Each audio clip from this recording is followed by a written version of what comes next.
శ్రీమతి లతా దత్త గారి ఆధ్వర్యంలో ఫిబ్రవరి 23వ తారీఖున గిరినార్ మహాయాత్ర. వివరాల కొరకు సంప్రదించండి. తాకట్లో ఉన్న మీ బంగారాన్ని విడిపించి ఆ రోజు ఆన్లైన్ రేటుకి కొంటాం. Sharma gold company. ప్రేక్షకులందరికీ నమస్కారం. సుమన్ టీవీకి స్వాగతం.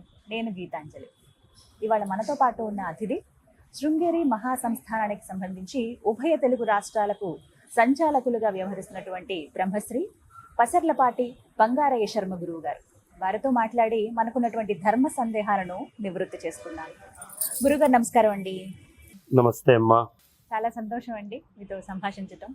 ఎన్నో సందేహాలు ప్రేక్షకులు అడుగుతూ ఉంటారు కామెంట్స్ రూపంలో. అందులో భాగంగా ఎప్పుడూ తరచుగా అడిగేటువంటి ప్రశ్న, ఎంత దేవుణ్ణి నమ్మినా కూడా మాకు ఈ కష్టాలు తీరటం లేదండి, మేమేం పాపం చేసుకున్నాం, దేవుడి పాదాలు పట్టుకుంటే కష్టాలన్నీ తొలగిపోతాయనే కదా పూర్వీకుల నుంచి అందరూ చెప్తున్నమాట, అయినా సరే ఎటువంటి కష్టాలు తీరడం లేదు, ఒకదాని తర్వాత ఒకటి వస్తూనే ఉన్నాయి అనేవారికి మీ సమాధానం?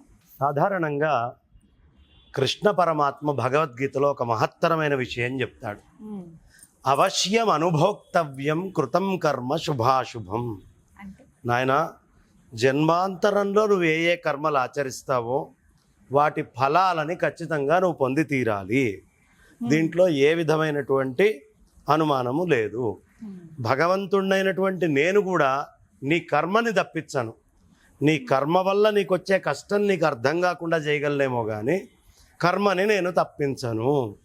అవశ్యం అనుభోక్తవ్యం, ఖచ్చితంగా ప్రతివాడు అనుభవించి తీరాల్సినటువంటిదే.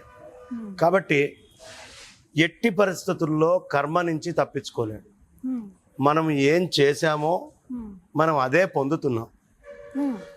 చిన్నప్పటి నుంచి ఇంజనీరింగ్ దాకా చదువుకొని ఉన్నట్టుండి నేను డాక్టర్ని అయిపోయి అందరినీ చెక్ చేసి వాళ్ళ పల్స్ చూసేసి వాళ్ళకి మందులు ఇవ్వాలి అనుకుంటే మరి చదువుకోలేదా? నీలాగానే 10th దాకా చదువుకున్నాను, ఇంటర్మీడియట్ కూడా ఏదో చేశాను, కాకపోతే అక్కడ ఇంజనీరింగ్కి వెళ్ళాను, మెడిసిన్ వదిలేశాను, అంత మాత్రాన పోయిందా అనే మాటకి ఎలాంటి అర్థం ఉంటుందో, సర్టిఫికెట్ ఇచ్చినవాడు ఎవడైనా సరే నువ్వు చేసుకున్నటువంటిది నువ్వు సంపాదించుకున్నటువంటిదే నువ్వు అనుభవించగలవు, కానీ కొత్తది అనుభవించాలి అంటే దానికి తగ్గ కృషి చేయాలి. కాబట్టి జన్మాంతరంలో మనం చేసుకున్నటువంటి దాని ఫలితమే ఇప్పుడు వచ్చేటటువంటి కష్టం.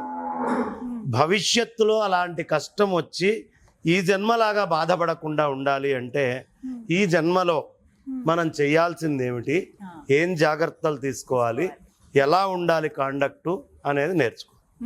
2, కష్టము అనేటటువంటిది భగవంతుడు కూడా అనుభవించి చూపించాడు ఈ భూమి మీద.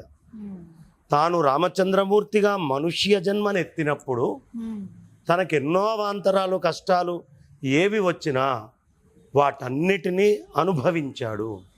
ఏమిటయ్యా చెప్పేది అంటే, భగవంతుడి అవతారమైన కర్మని బట్టే శాపగ్రస్తమై భూమి మీదకు వస్తుంది. దేవుడికే తప్పనిది ఇంకెవరికి తప్పే అవకాశం లేదు. ఈ ప్రశ్న అడిగేటటువంటి వారు మనకి చాలా అద్భుతమైనటువంటి ధర్మరాజు వారి కంటే, లేదు రామచంద్రమూర్తి కంటే, నలుడి కంటే గొప్పవాళ్ళు కాదు. ఈ పంచపాండవుల కంటే భగవంతుణ్ణి పూర్ణంగా నమ్మినటువంటి వాళ్ళు కూడా కష్టాలని అనుభవించారు. సాక్షాత్తు భగవంతుడు పక్కనే ఉన్నా కూడా కష్టాన్ని అనుభవించారు. అంటే కర్మ అవశ్యముగా అనుభవించి తీరాలి. దీంట్లో ఏ విధమైనటువంటి అనుమానం లేదు. మహాత్ముడైనా సామాన్యుడైనా ఎవ్వరికైనా కర్మ నుంచి తప్పించుకుండే అదృష్టము లేదు. కాబట్టి మనం చేసుకున్న కర్మ మనం అనుభవిస్తున్నాం. భగవంతుణ్ణి నమ్ముకుంటే ఆ కష్టము మనకి ఇబ్బంది లేకుండా, అంటే కత్తితోటి ఎవడైనా వచ్చి పొడిచినా డాక్టర్ వచ్చి కోసినా రెండూ కోతలే, కానీ ఇక్కడ ఎనస్థీషియా అనేటటువంటిది ఇచ్చి బాగు చేస్తున్నారు, అక్కడ ఎనస్థీషియా లేకుండా చంపుతున్నారు. భగవంతుడు ఏం చేస్తున్నాడయ్యా అంటే నువ్వు చేసిన కర్మని నీకు ఇచ్చి నిన్ను బాగు చేస్తున్నాడు. నువ్వేం చేస్తున్నావు అంటే నిన్ను నువ్వు ఆత్మహత్య చేసుకుంటున్నావు, భగవంతుణ్ణి ఈ జన్మలో దూషించి. ఉత్తర జన్మల్లో కూడా అది తెచ్చుకోవడం. కాబట్టి భగవంతుణ్ణి ఏమీ అనడానికి వీల్లేదు. మన కర్మని బట్టి మన జీవితం ముందరికి నడుస్తూ ఉంటుంది. ఏదైనా కష్టం వచ్చినా అది తట్టుకునే శక్తి ఇవ్వమని దేవుణ్ణి ప్రార్థించాలంటారు. అదే పని మనకి భాగవతంలో సాక్షాత్తు పంచపాండవుల తల్లి కుంతీదేవి ఆవిడ కృష్ణుడి దగ్గరికి వెళ్ళి ఆవిడ ఒకటే అడుగుతుంది, కృష్ణ సుఖం వచ్చినప్పుడు ఎప్పుడైనా నిన్ను తలుచుకున్నానో లేదో నాకు తెలియదు, కానీ కష్టం వచ్చినప్పుడు నిత్య నిరంతరం నిన్ను తలుచుకున్నానయ్యా, నువ్వు నా దగ్గరికి వచ్చావు కూడా, కాబట్టి ఈ జీవితాంతం నాకు కష్టాలే ఇవ్వు, అది ఇస్తే నువ్వు నా దగ్గర ఉంటావు, అందుకని నాకు కష్టమే కావాలి. మహాత్ములైనటువంటి జ్ఞానులైనటువంటి వాళ్ళు కష్టాన్ని అనుభవించేవాళ్ళు కానీ దాన్ని పట్టించుకునేవాళ్ళు కాదు. సామాన్యుడైన మనుష్యుడు తప్పుడు కర్మలు చేసి అంతా దేవుడే చేస్తున్నాడని వాడిని ఎత్తి మీద నాడు. అన్నీ దేవుడి మీదే.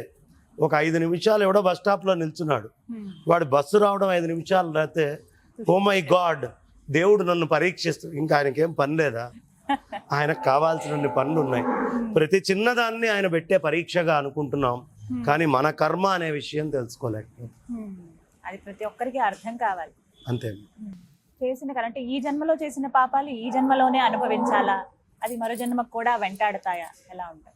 ఖచ్చితంగా అమ్మ, మన పాపాల లిస్టు పెద్దదైతే ఈ ఉపాధితోటి ఆ పాపాలను ఎంత అనుభవిస్తామో అనుభవిస్తాం. మళ్ళీ ఉత్తర జన్మలో ఏ పశువుగానో ఇంకోటో పుడితే నువ్వు హింస చేస్తుంటే ఆ పశు జన్మలో కూడా హింసనే చూడాల్సి వస్తుంది.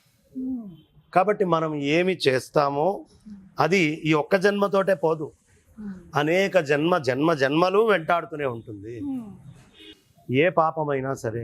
అందుకని తెలుసుకొని తాను పాపము జరిగినప్పుడు పశ్చాత్తాపడి దానికి చేయాల్సినటువంటి ప్రక్షాళన ప్రాయశ్చిత్తము చేసుకుంటూ ఉంటాం. చక్కగా వివరించారండి, ధన్యవాదాలు.